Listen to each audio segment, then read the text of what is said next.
Je rêve d'une lune de miel en Polynésie. Je vous vois bien dans un bungalow sur pilotis au-dessus d'un lagon. Vous lisez dans mes pensées? Avec mon fiancé, on adore aussi la plongée. Alors, je vous propose une matinée avec les Raymanta avant de partir observer les baleines à Tahiti. Ne me réveillez surtout pas. Je vous réserve aussi un cours particulier avec des chefs locaux pour confectionner un repas ensemble. Mais j'ai trop hâte. On va devoir avancer le mariage. Vous vous occupez vraiment de tout? Oui, avec Marco Vasco, vivez votre voyage d'esprit libre. Vous faites les mariages aussi? Rendez-vous sur marcovasco.fr pour imaginer votre prochain voyage sur mesure. Les podcasts du Figaro. Tout ce que vous lisez sur cette période qui paraît impensable, c'est encore pire. Et moi, c'est pour ça que je parle. Il y a une urgence à changer. On a besoin d'aller à l'autre bout du monde pour nous engager. Et donc de sortir à nouveau de sa zone de confort. Il me semblait qu'il y avait quelque chose d'injuste. C'est un métier qui demande du temps. De l'empathie, c'est dur. C'est dur, mais c'est tellement gratifiant de faire des... À la fois c'est génial et à la fois ça nous terrifie. S'engager, c'est prendre ses responsabilités. Et puis il y avait l'idée aussi de montrer un exemple. Et lâche rien, fonce et avance, quoi. Bonjour, vous écoutez le podcast Les Engagés. Je suis Aude Barietti de la Garde, journaliste au Figaro. Toutes les semaines, nous recevons un homme ou une femme qui porte haut et fort, ou parfois plus discrètement, sa détermination à faire évoluer la société. Aujourd'hui, depuis l'Institution nationale des Invalides, où elle est pensionnaire, je rencontre une personnalité exceptionnelle, Ginette Kolinka, 99 ans, rescapée de la Shoah. Bonjour Ginette. Bonjour. Vous naissez en février 1925 à Paris. Racontez-nous votre enfance, votre famille. Comment était la vôtre? Écoutez, j'ai grandi dans une famille aimante, où j'étais aimée. J'ai exactement comme vous, une famille tout à fait normale, des parents qui aimaient, c'est normal, leurs enfants, des enfants qui se disputaient, c'est normal aussi, parce que quand on est une famille nombreuse, on n'est jamais tous les 6 d'accord, et on se disputait 2 par 2, si vous voulez. Votre père avait fait la guerre de 14-18 et votre mère venait de Roumanie. Vous avez une enfance heureuse, puis la guerre survient, vous devez porter l'étoile jaune. Et dans la BD, justement, que je tiens à la main, Adieu Birkenau, qui est paru chez Albin Michel, on voit une petite fille, donc vous-même, Ginette, dire « ça ne me dérange pas, je suis même plutôt fière ». Exactement. Pourquoi ? Parce que ça sortait de l'ordinaire. Alors, Hitler, en faisant porter l'étoile, voulait nous humilier. Eh bien, j'ai jamais été humiliée. J'ai porté l'étoile, que ça plaise ou que ça plaise pas. Mais je n'ai personnellement jamais entendu de réflexion quand j'apportais l'étoile. Ça n'a pas été le cas pour une cousine qui a remonté les Champs-Élysées, elle travaillait à l'étoile, jusqu'au carrefour Champs-Élysées. Eh bien, un sale type, va-t'en dans ton pays, qu'est-ce que tu fous là? On devrait tous vous tuer. Eh bien, ma cousine pleurait toutes les larmes de son corps. Les gens regardaient, écoutaient. Pas une personne n'a pris sa défense. Mais laissez-la tranquille, fichez-lui la paix, foutez le camp. Non, pas personne. Et quand il y a eu la rafle du Veldiv, c'est pareil. Il y a eu des spectateurs, c'était un spectacle. Ils voyaient les autobus décharger leurs marchandises, c'est-à-dire les enfants et les parents. Personne. Moi, je n'y étais pas. Une amie y assistait. Personne n'a dit aux agents qui faisaient ce sale boulot « Arrêtez, qu'est-ce que vous faites ?» Les gens sont ou contents ou neutres. Vous êtes dénoncé auprès de la préfecture, vous devez fuir Paris et vous arrivez à Avignon. Survient ensuite le 13 mars 1944, le jour de votre arrestation. Quel souvenir gardez-vous de ce jour-là ? Il fait très beau, c'est le début du printemps, le soleil, la chaleur. On était 2 à faire les marchés, donc on est sur les remparts. Quand on est 2, il n'y a pas de problème. Tu es parti de la première, et ben demain tu partiras la seconde déjeuner. Ce jour-là, on est 3, et comment qu'on fait ? On va tirer au sort, et c'est moi qui suis désignée pour partir la première. Mais comme moi, je suis un peu grassouillette, beaucoup grassouillette même, et que je veux toujours maigrir, et ben ce premier jour de printemps qui est ensoleillé, qui est beau, je décide, aujourd'hui, je déjeune pas, et mon tour, je le passe à ma sœur et à ma cousine. Quand elles reviennent du repas qu'elles ont fait, elles me chantent tellement la qualité de ce repas, je peux pas résister, hein. Je vais déjeuner, et là, je tombe sur la Gestapo.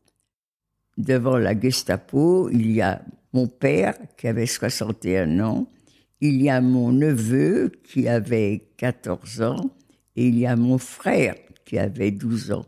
Les enfants étaient rentrés de l'école pour déjeuner. À l'époque, il n'y avait pas de cantine, et ils allaient repartir pour reprendre leur classe l'après-midi. Eh bien, ils ne sont jamais retournés dans leur classe. La Gestapo est là.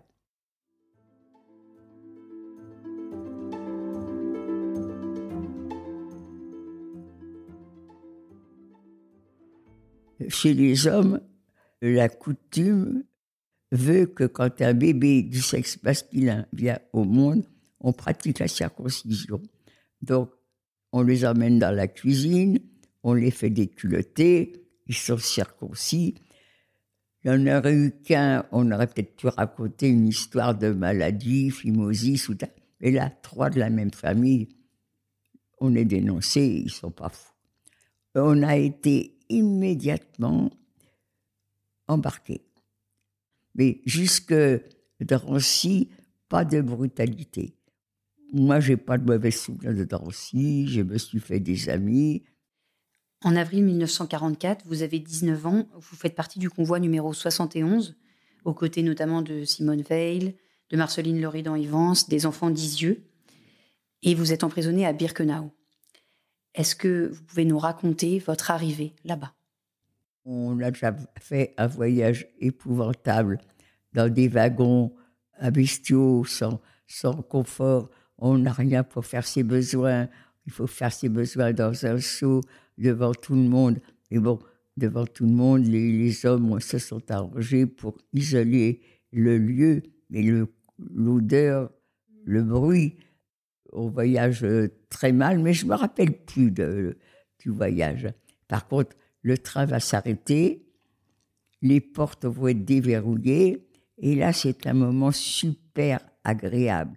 C'était une infection à l'intérieur de ce wagon. Nous, notre wagon, malheureusement, on est mal tombé. Il n'y avait pas de fenêtre. Certains wagons, c'était des grillages ou des barreaux, mais ceux-là ont eu de l'air. Nous, notre wagon, ce n'était pas le cas. Il était complètement fermé.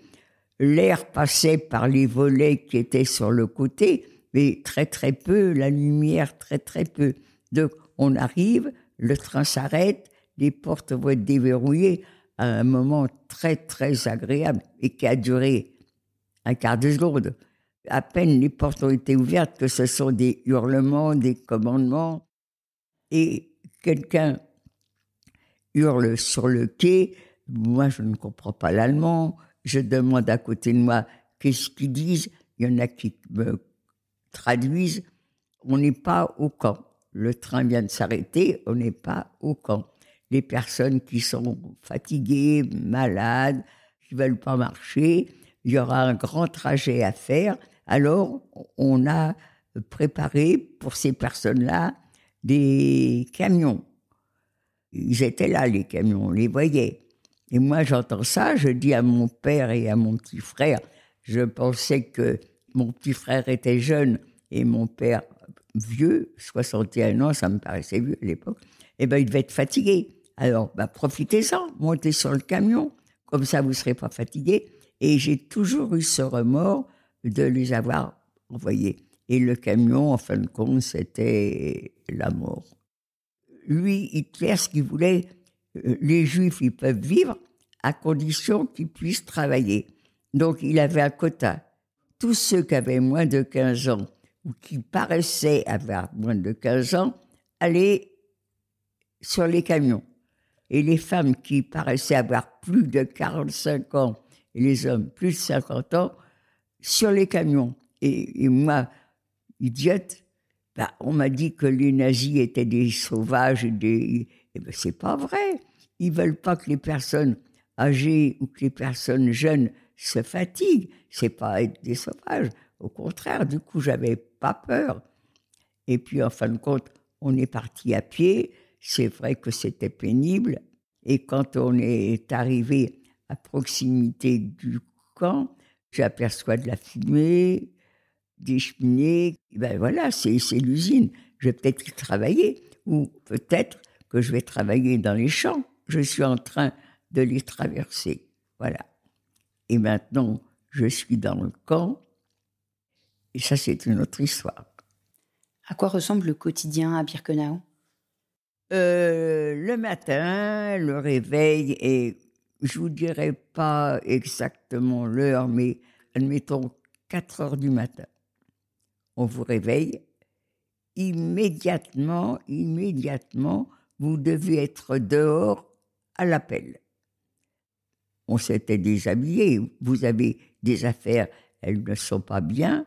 Vous vous déshabillez quand même. Quand j'interroge des élèves, comment vous voyez habiller les déportés, la plupart me parlent de rayures. Mais non, on est juif, on n'a pas le droit aux vêtements rayés. Nous, on est habillés avec les vêtements que les juifs ont amenés avec eux dans leur bagage. Donc, tout ce qui était bien est parti en Allemagne, et ce qui était moins bien, pas bien du tout même, eh ben, pour habiller les juifs, ça sera largement suffisant. Donc nous, on n'a pas d'uniforme. On est habillés. Si vous avez de la chance, vous ne tomberez pas trop mal. Si vous n'avez pas de chance, eh ben, tant pis pour vous, ça ne sera pas très bien.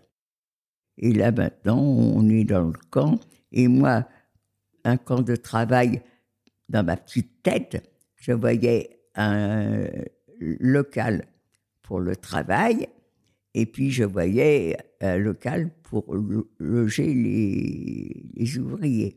Et ben, quand je suis rentré dans le camp, le local pour les ouvriers, à perte de vue, il y avait des baraques. Je vois des baraques à perte de vue pour loger les ouvriers. Eh ben, ça doit être un drôle de camp de travail. C'est tout ce que je me suis dit. Par contre, ce qui je trouvais bizarre, c'était les barbelés qui entouraient ce camp de travail.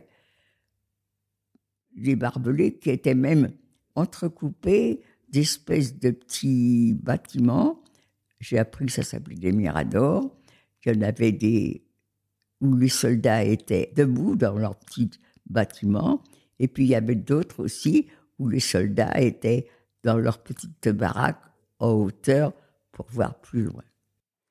Donc vous disiez à 4 heures du matin à peu près, vous devez vous lever précipitamment et faire l'appel. Eh ben voilà, et l'appel, ça durait le matin, c'était pas très long parce que la Blokova nous comptait et puis ça suffisait. Et s'il manquait 1 ou 2 personnes à l'appel, c'est pas parce qu'ils faisaient la grasse matinée, c'est parce que ou elles étaient malades ou elles étaient mortes. Eh bien, mortes ou malades, elles devaient être à l'appel. Donc, les mortes, eh ben, c'est lourd, même quand vous êtes maigre, c'est lourd. Hein. Alors, on les traînait et puis on les laissait tomber comme elles pouvaient tomber, alors que la malade, il fallait qu'elle soit debout à l'appel comme les autres.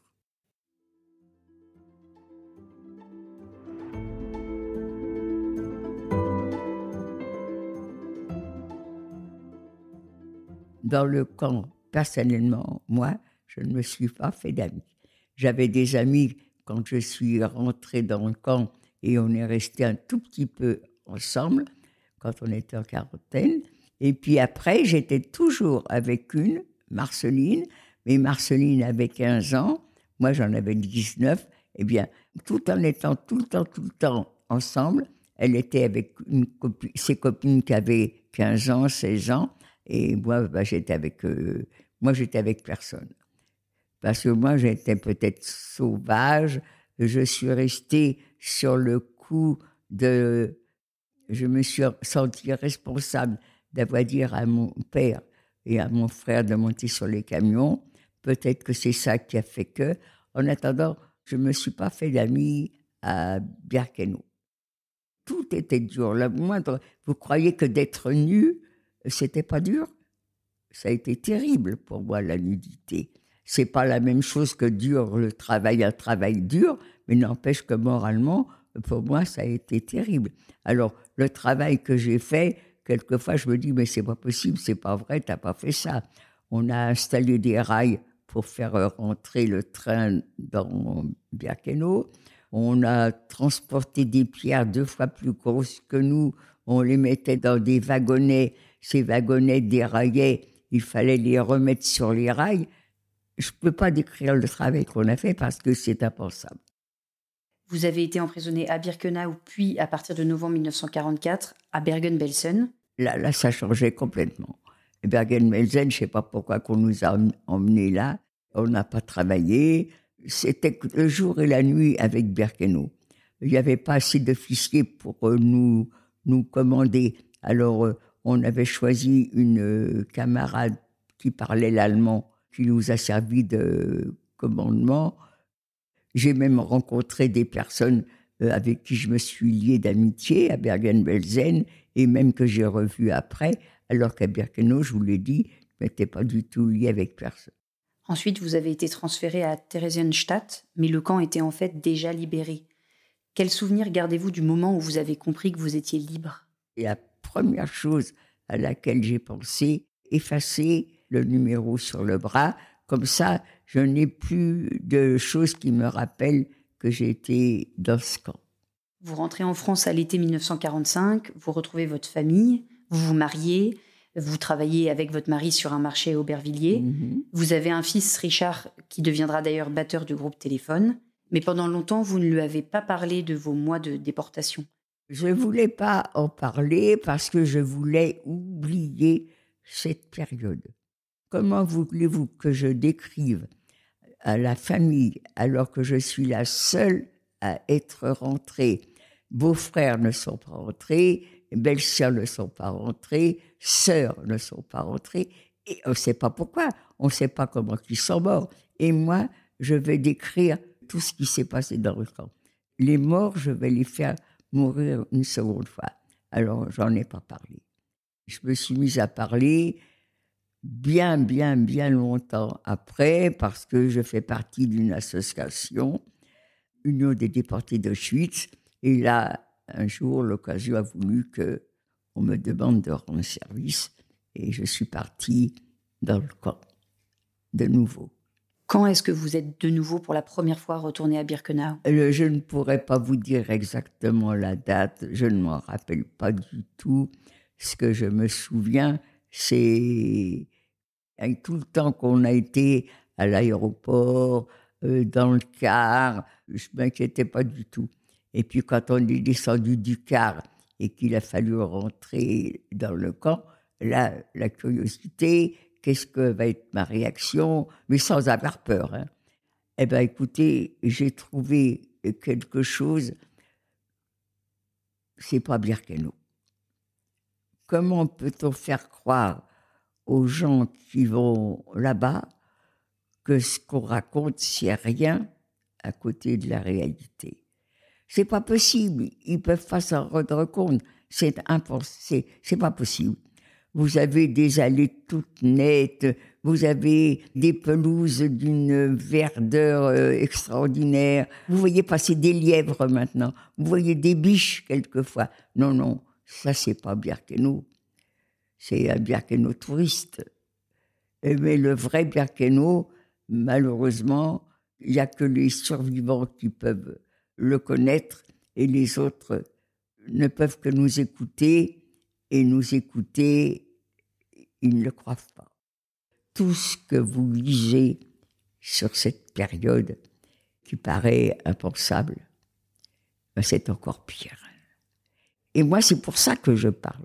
C'est parce que je suis contre la haine des uns contre les autres, n'importe lesquels. Accordons-nous. Vous êtes un être humain, tout simplement, qu'il soit musulman, juif, chrétien. Mais il n'y a rien qui nous différencie, à part la religion. On n'est que des êtres humains, et c'est tout, avec des qualités, avec des défauts. Moi, je voudrais qu'on s'accorde tous, et quand je vais dans les écoles, je vois des faciès différents, les uns à côté des autres, des jeunes de couleurs différentes, et je leur demande, mais vous n'êtes pas pareil que votre voisin. Est-ce que vous lui faites la gueule? Est-ce que vous ne lui parlez pas? Est-ce que vous le rejetez? Oh ben non. Ben voilà. Est-ce que c'est pour ça que c'est si important pour vous de témoigner ? Je ne peux pas dire que c'est si important. C'est pas vital. Hein. Je m'en passerai. Je dis pas volontiers parce que pour moi, c'est devenu un plaisir. Le plaisir, c'est pas de raconter ce que j'ai vécu. Le plaisir, c'est d'avoir devant moi des jeunes qui ont l'air de m'écouter, qui ont l'air de comprendre ce que je dis et que j'espère que tous ces jeunes, pas tous, sur toute une classe 30, 40, 50, 100, il y en aura peut-être qu'une seule dizaine qui vont servir de passeurs de mémoire. Eh bien, ça sera toujours une dizaine qui aura compris et qui le passera. Et sur les dizaines qui a passé, ben, il y en aura encore 5, 6 qui passeront. Voilà, c'est ce que j'espère. Que cette période qu'on a vécue ne reste pas dans l'oubli complètement parce que ça serait facile pour que ça recommence. Vous êtes officière de la Légion d'honneur, commandeur de l'Ordre national du mérite, commandeur des Palmes académiques, commandeur de l'Ordre des arts et des lettres. Vous avez un collège de Haute-Garonne qui porte votre nom. Vous avez une plaque à votre nom au lycée parisien Beaumarchais, où vous avez fait vos études d'ailleurs. Quel hommage reçu dans votre vie vous a le plus touché ? En réalité, je ne fais pas trop attention à toutes ces distinctions. Pour moi, ça fait plaisir peut-être de dire tout ça, de voir les médailles, j'en ai plein et tout. Mais pour moi, c'est pas ça qui m'accroche, c'est pas ça, non. Ces médailles et tout ça, c'est malheureusement pour tous ceux qui n'ont pas eu ma chance de revenir.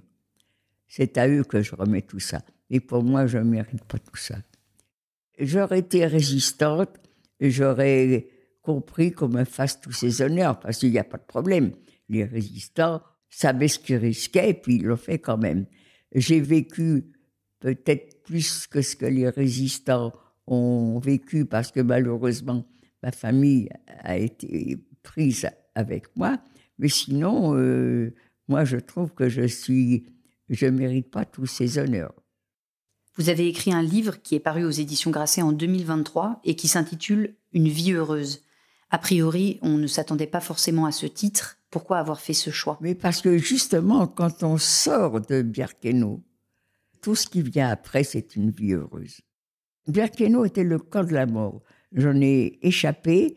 Eh bien, je ne peux plus rien me plaindre quand on a vécu Birkenau. Vous fêterez vos 100 ans dans quelques mois. Faut pas me le dire.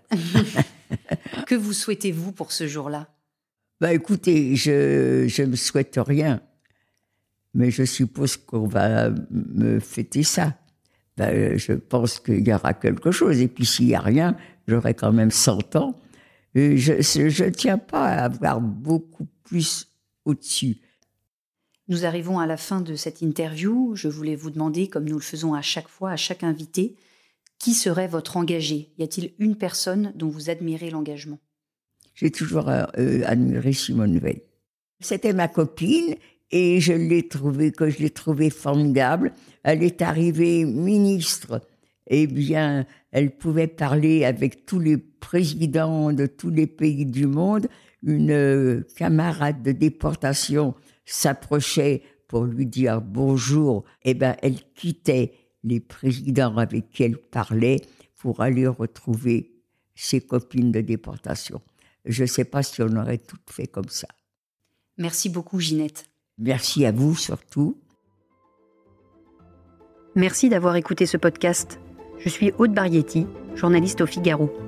Vous pouvez retrouver les engagés du Figaro sur Figaro Radio, le site du Figaro et toutes les plateformes d'écoute. À bientôt.